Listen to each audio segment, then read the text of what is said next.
Welcome to Become an Idol. This is episode 3, Stakeholders, Who They Are and How to Work with Them.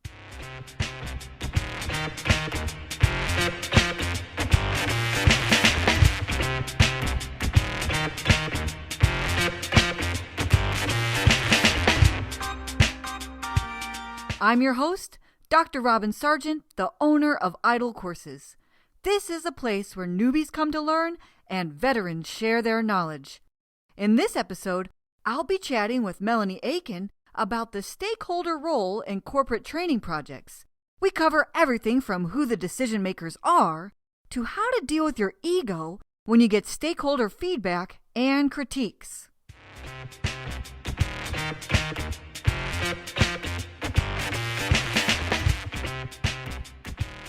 The pleasure of having on the podcast today, Melanie Eakin. And I first met Melanie when I started at CBeyond, which is now called Birch Communications, as an instructional designer there. And Melanie was actually the learning and development business partner. And we'll get more into what that means. And now she is the VP of Performance Effectiveness for Inside Sales at iHeartMedia. And so that is just a little background about Melanie and how I met her, and we've just continued to stay in touch, and now we're friends. But I wanted to bring Melanie on to talk about the stakeholder role in corporate training projects and in that environment. So, Melanie, could you tell our audience who you are and what you do, and a little bit about yourself? Yeah, happy to do that. I started my career in sales and relatively quickly moved into learning and development role as a trainer. And through that experience and moving through the ranks in the learning organization at CBeyond, where Robin and I met, one of the things that I got to experience was working with stakeholders. And now in my current role, I actually function as a stakeholder oftentimes on projects, and still sometimes I'm actually still working with stakeholders. So I'm excited to tell you a little bit about that experience and help put together the importance of the role that a stakeholder plays in a project for you.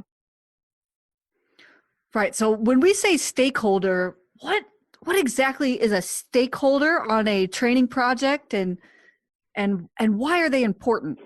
Sure.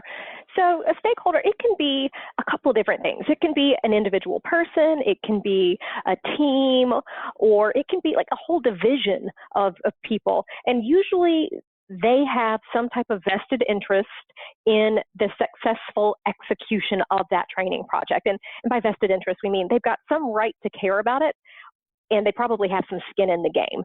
And that can mean that their group is impacted by a certain change that's coming, and that group is requesting training for addressing that need. Or it could be, a new product that a product team within a company is going to launch, and now they want to make sure that all the sales divisions know how to sell it effectively, and all the operations folks know how to install it. So it can take a lot of different forms and shapes in terms of what a stakeholder is, but ultimately it's who asked for the project and who has the skin in the game in making sure that the work is completed and executed, and ultimately the objectives are met for that project. That's good. So, for instance, a stakeholder could be someone who is a manager in a department that brings a training need, or it could be a product manager or an executive, or any of these people. Yeah, it could be the leader of a sales organization who realized that their sellers don't know how to execute this particular step of the sales process. They could come with that. It could be an operations team owner who has a new system that they're going to be implementing or transitioning to in the next 6 months, and they want to go ahead and plan and train for that. So, like you said, there's a lot of different ways it can show up. So when usually does an instructional designer, in your experience, come into contact with the stakeholders about creating training? A stakeholder is usually the one who's reaching out with the request for the project. Sometimes they may have a project champion who does that on their behalf. They just know that, hey, this particular objective needs to be accomplished. It needs to be accomplished through learning and development, and I'll have my project champion run with it, which we haven't mentioned yet, because a stakeholder is one of the key players in the project, but you've also got a couple other kind of secondary characters that are really helping out, like your project champion and your subject matter expert. Unlike a stakeholder, a project champion, their role's a little less formal in nature, and a lot of times it's really focused on driving the project success. And that means through, removing obstacles that come up. So if for some reason, say, you need assistance getting sign-off on the project plan from the stakeholder, the project champion can help with that. Or say your subject matter expert, who is typically going to be, the person who knows the most about the topic of that training or the initiative or whatever the objective of that training project is. Your subject matter expert is going to be like the go-to person who knows the most about it. And if you're really lucky, you might have more than one subject matter expert. The project champion and subject matter experts are really there to also help facilitate success for that particular project.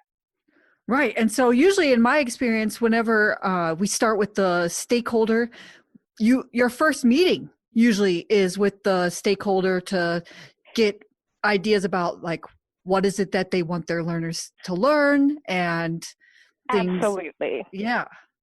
Well, and the other part that's really important about that is they're also the ones who are going to judge success of the project. And so it's important that they're in that first meeting because they're going to tell you exactly what they hope to see in order to sign off on the project at the end of it and say, yep, great job. That was exactly what we needed. So that first meeting is critically important because they're the ones who know exactly what the objective is usually. And is there some tips that you have about setting the tone from the very beginning with that first meeting with your stakeholder or stakeholders, if you will? What are some of your tips for that? Well, I have a few, and a lot of it I actually pull from my sales background and from my coaching background because I'm also a certified professional coach. And it's really in that initial stakeholder meeting, not only are you trying to understand what they want to accomplish, but you also want to understand kind of what their expectations and preferences are in how you work with them. So, I go back to asking just, how would you like me to contact you? How often do you want to be contacted? Do they do better with impromptu contact, or would they prefer to have something scheduled for, the different check-ins and milestones? Everybody has different preferences, and different corporate environments they're going to vary across the board. You're going to find some that are really meeting heavy and it's hard to get time with that stakeholder. And then you'll find others that, are really accommodating. So that's why on the front end, I like to have that conversation about how can we work as seamlessly and pleasantly as possible together, or as effectively as possible together. Right. And a lot of times you also have to get approval from your stakeholders as far as your timelines go.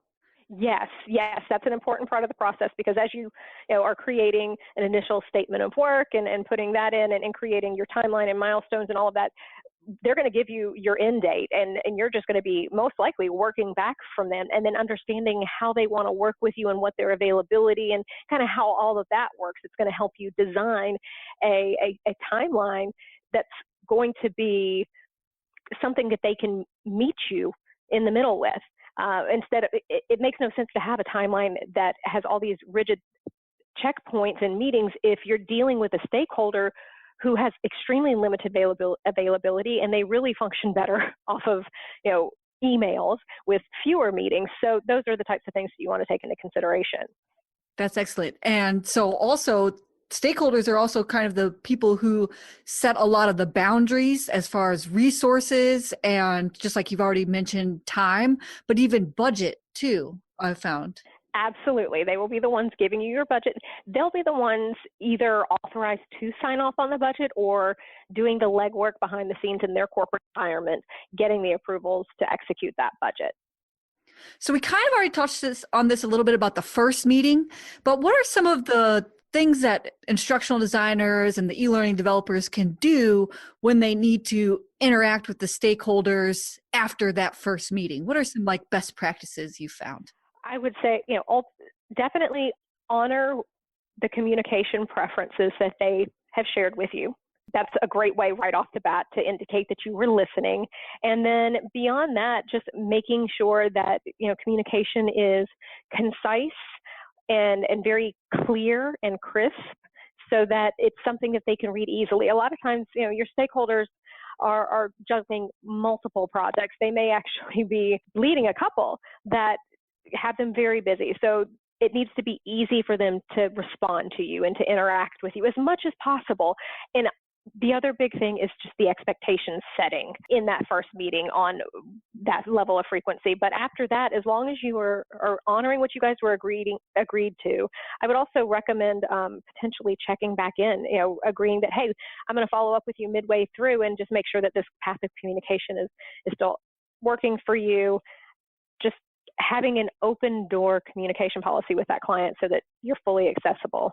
These are all good tips and information. And so also, whenever you're usually talking to stakeholders, in my experience, you're bringing them some kind of piece of the project, right? So you're bringing them either like, this is what our outline looks like.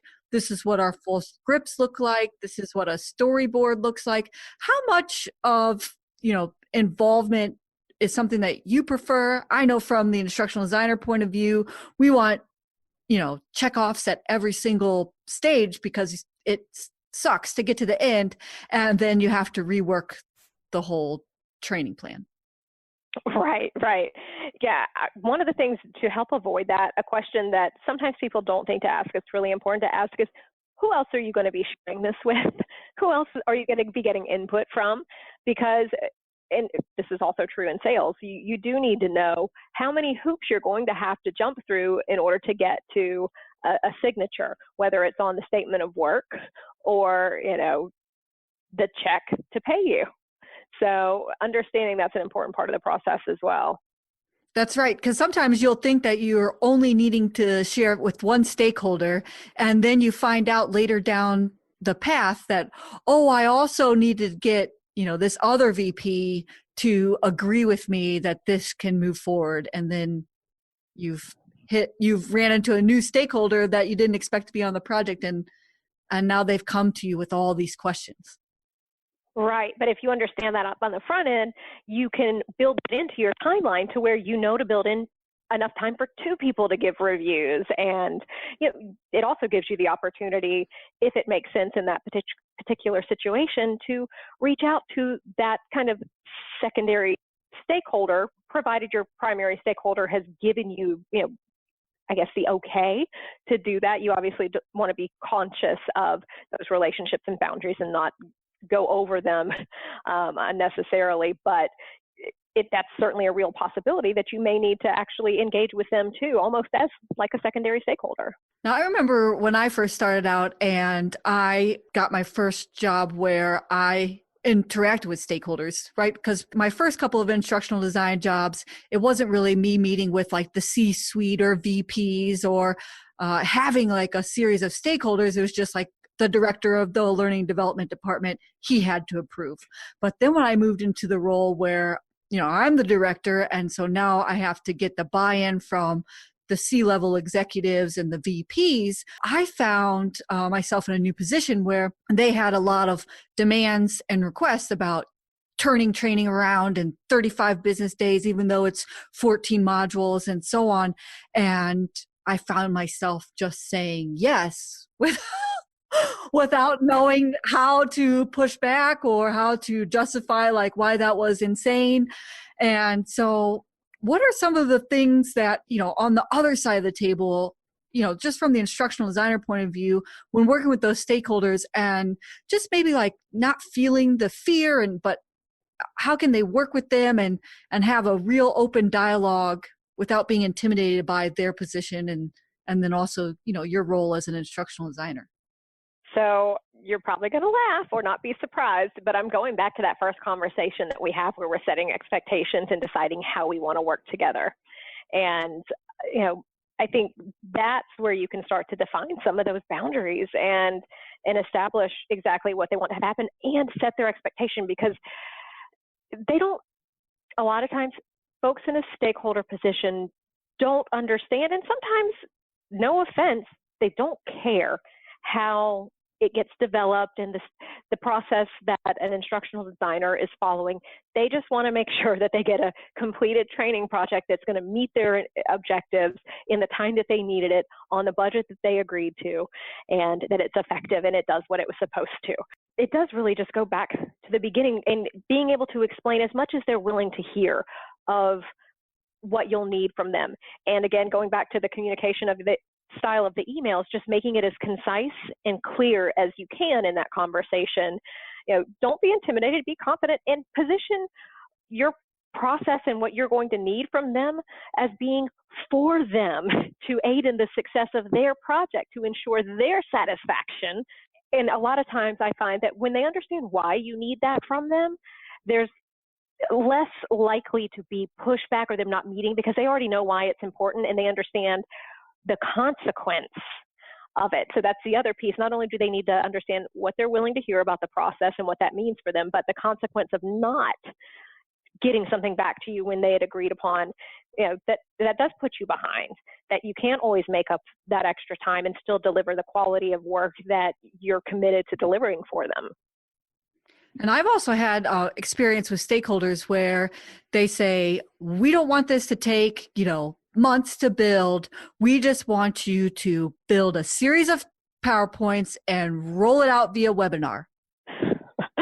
Oh, Lord. Yes, we certainly do come across that sometimes, don't we? Yes.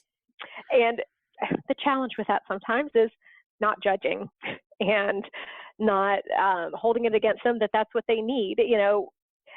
They're willing to pay for that. And if that's what they want and what works for their organization, we are somewhat obligated to deliver, or very obligated probably to deliver exactly what it is that they ask for. Gosh, that's a hard one though, because I'm judgy. I'm super judgmental about that. I'm like, why would you do it that way when you could do such a better job and it not actually take more time? But the fact is, a lot of businesses right now, and especially in my experience, sales organizations, they just move at a breakneck speed. And yeah, sometimes you have to get things out quick and dirty, depending on, and that's probably not language you want to use on your podcast. No, it's fine. Or maybe. We're all adults. But yeah, no, I mean, sometimes quick and dirty is what you got to do.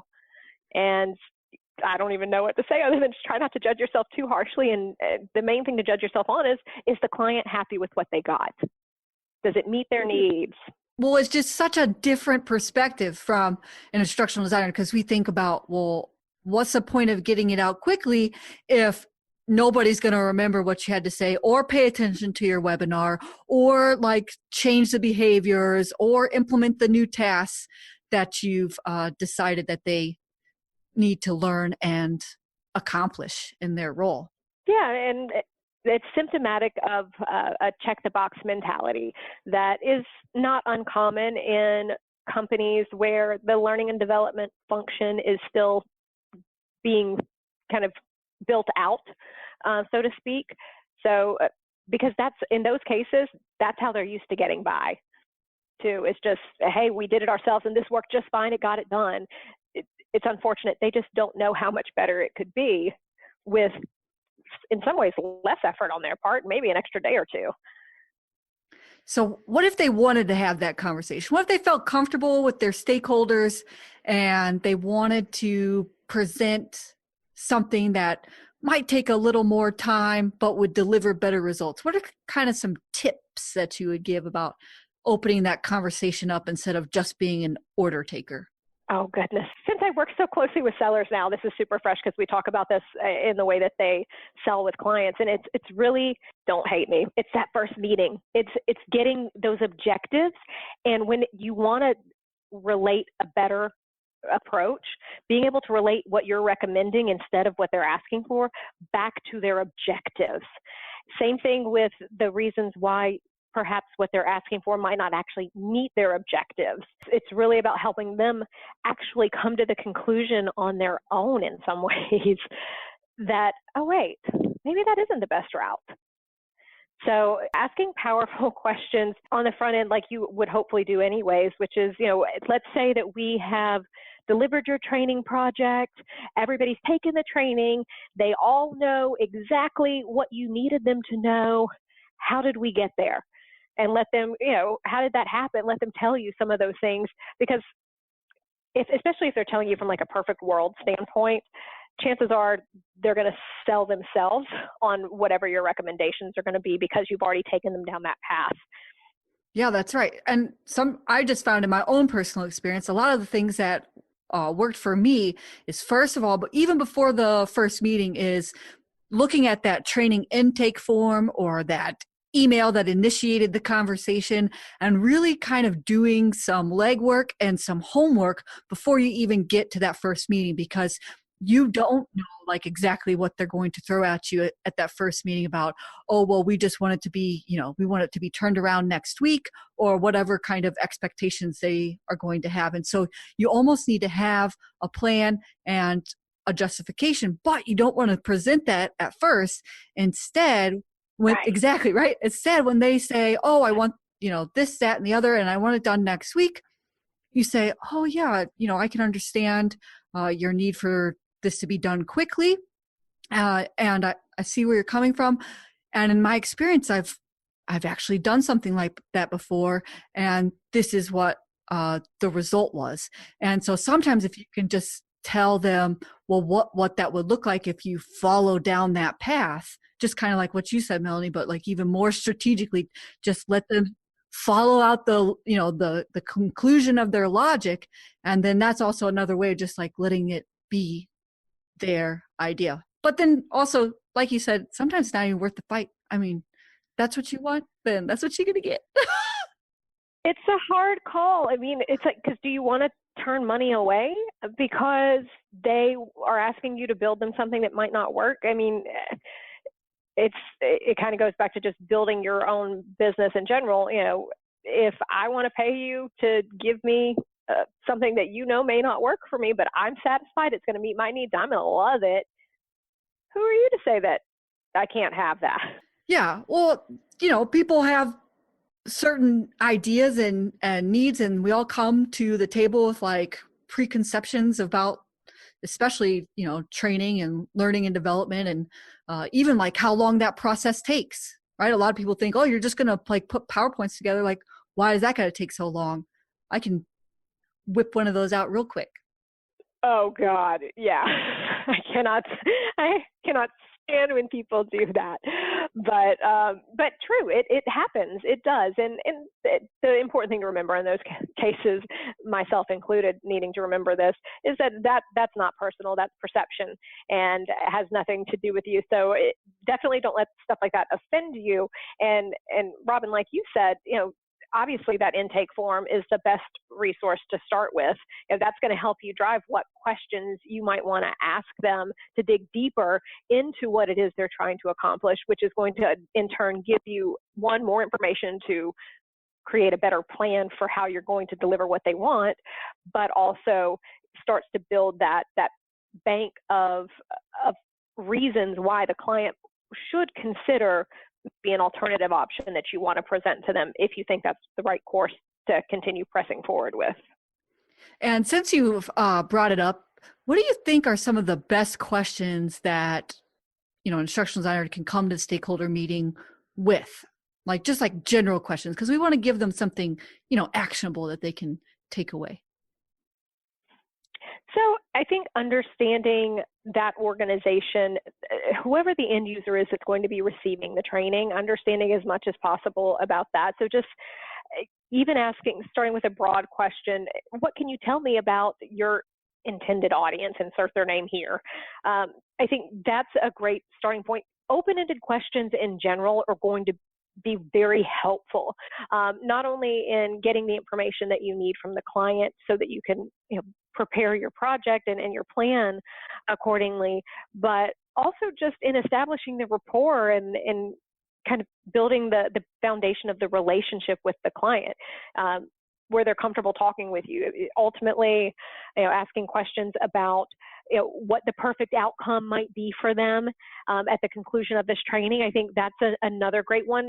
It's so broad that they have to think and hopefully are going to give you what's going to be the most important. And sometimes they'll give you something that's as simple as, we just want to sell 15% more of this particular product by increasing the sales skills our people have around it.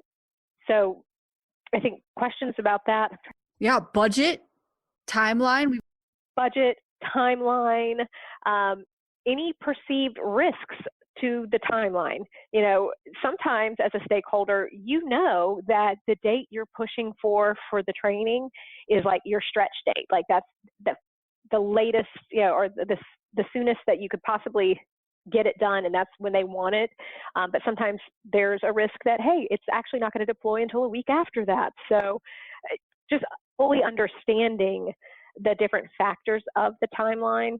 Right, because there's a timeline where like you might think, oh, it has to be done on this date. But what you have to include in your timeline is not just like when it's supposed to be done, but you have to include the stakeholder approvals. Maybe you need to all the reviews. Yeah. Maybe you need to put it in front of some like beta learners to make sure that like it's effective, or like there's, do some kind of QA on your course and training before you actually roll it out. And then you got to market your course like you're a marketing agency to get them to be interested in it in the first place. And that could take another week. Yeah, and that's another great point, because part of the questions that do need to be asked, is this something that's going to be delivered on an ongoing basis, or is this just a one-time initiative, we're just pushing it out and getting it done?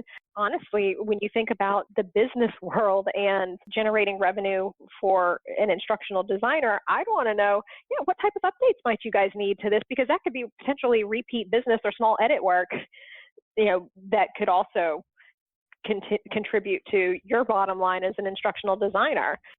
Yeah, and it's also important to ask that question, is this going to need to be updated regularly? Because you will build a course differently if you know that there's going to have to be changes to the core material than if it's just going to be like a foundational course or module or program. Those builds are very different. So that's a good point too. Yeah, well, and you probably talk about this too, the other one that you just made me think of, how many different audiences will be utilizing this training, and are there any variations that are going to be necessary in the training to accommodate each audience? Because you throw that in with ongoing updates plus across multiple audiences, and that's a lot of work in your future, which is a good thing. Right, and a lot of who we are talking about are not even people who are freelancers, but they are, they have a corporate training job. And so what I really like about what you kind of switch from saying stakeholder to client, but even if you're inside a company and you're working for that company and then your stakeholders are within your own organization, that you should absolutely treat them as if they were your clients. And so I really like how you flipped back and forth between stakeholder and client. Thank you for calling that out, because I definitely use both interchangeably. You'll also hear me sometimes refer to them as partners too, because it truly is a partnership between you and the stakeholder and the project champion and the subject matter expert. They're all important parts to the successful execution of any project. And there's one more thing I want to touch on before we get to our last part of our episode, and that is there are some times when, as an instructional designer, you thought you asked all the right questions, you thought you got reviews, and you've passed a couple of the reviews and the the check marks or whatever, and the milestones, and then you get to the part where they see maybe you're building an e-learning course, right? And they see what you have built and they come back with a lot of feedback. They don't like these graphics. They don't like your color scheme. They don't like whatever it is. I mean, it could even be something, something major, right? Like, oh, you totally missed it here. What are from your put on your coach's hat, but also like as a stakeholder, and then you've been in the learning and development department. What are kind of some things that you would tell somebody who's received some feedback that is, that feels negative and critical? What's some of the best things they could think about, or how they can respond, or what's your advice for that? I think remembering that it's not personal, it's perspective. They see things, your client, your stakeholder, they're going to see things a certain way. They're going to have a vision for the project, and you pointed out, you can do an excellent job of capturing all that information and feel like you really have a good handle on it and come back. and then you spend, all that time putting it together, you're probably a little attached to the work that you've done.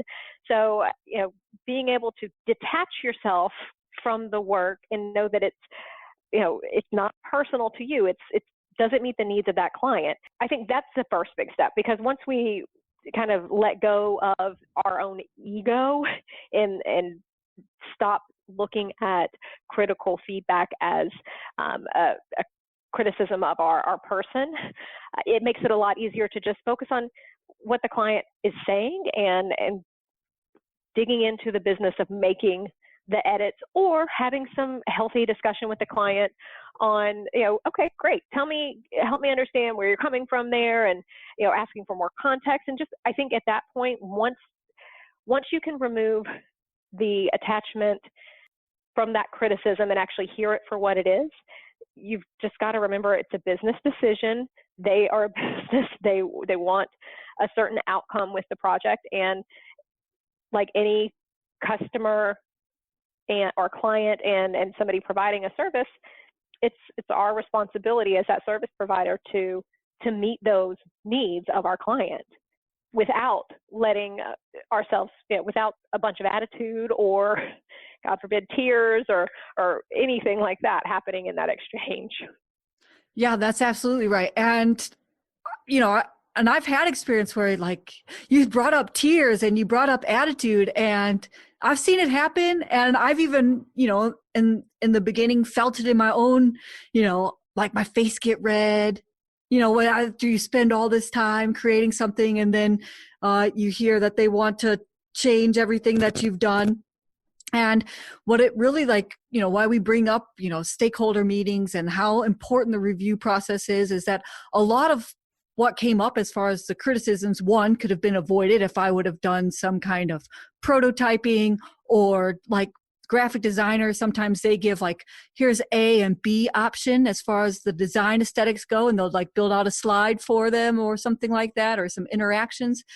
One, that could have helped, but two, it was in the actual meeting when you hear it, just take feedback as a gift. And that took me a little bit to get. And so if you can learn that early as an instructional designer, that feedback truly is a gift and it's not personal, and you're only going to make the learning better, and you're only going to make the client happier if you can just take it as a gift and just say, And even if you disagree, even if you decide not to make those changes, right? Say it's the timeline's too short and it'd be crazy to go back and switch out all the graphics or whatever. Even if you're not going to make the changes, just acknowledge what they've said and say, yes, okay, great. Thank you so much for that. Seriously, just acknowledge it and just take it, and no tears and no attitude. That is excellent.